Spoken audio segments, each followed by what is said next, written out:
साथीहरू स्वागत छ मेरो यस भिडियोमा।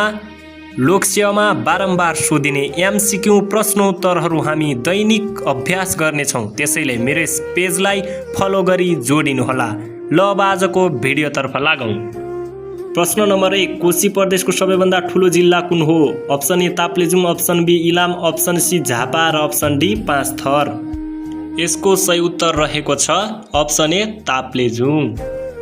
प्रश्न नम्बर 2, नेपालको सबैभन्दा अग्लो स्थानमा रहेको विमानस्थल कुन हो? ए स्याङ्बोचे विमानस्थल, बी गौतम बुद्ध अन्तर्राष्ट्रिय विमानस्थल, सी त्रिभुवन अन्तर्राष्ट्रिय विमानस्थल र डी जोमसोम विमानस्थल।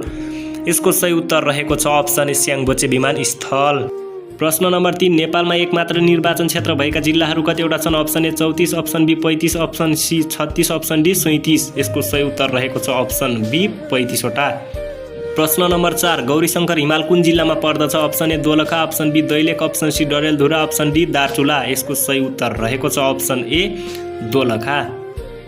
प्रश्न नम्बर 5, नेपालको जस्तै नक्सा भएको जिल्ला कुन हो? Option A Surkhet, option B Ramechhap, option C Baglung, option D Pokhara. यसको सही उत्तर रहेको छ अप्सन सी बागलुङ। प्रश्न नम्बर 6, नेपालले विश्वको करिब कति प्रतिशत क्षेत्रफल ओगटेको छ? Option A 0.03%, option B 0.3%, option C 0.003%, option D 2%। यसको सही उत्तर रहेको छ अप्सन ए 0.03%। प्रश्न नम्बर 7, नेपालमा कतिवटा गाउँपालिका रहेका छन्? Option A 460, option B 450, option C 455, option D 465। यसको सही उत्तर रहेको छ अप्सन ए 460 वटा। प्रश्न नम्बर 8, सबैभन्दा कम नगरपालिका भएको प्रदेश कुन हो? Option A Bagmati, option B Koshi, option C Karnali, option D Gandaki. यसको सही उत्तर रहेको छ अप्सन सी कर्णाली। प्रश्न नम्बर 9, सबैभन्दा बढी स्थानीय तह भएको प्रदेश कुन हो? Option A Koshi, option B Madhesh, option C Gandaki, option D Lumbini. यसको सही उत्तर रहेको छ अप्सन ए कोशी।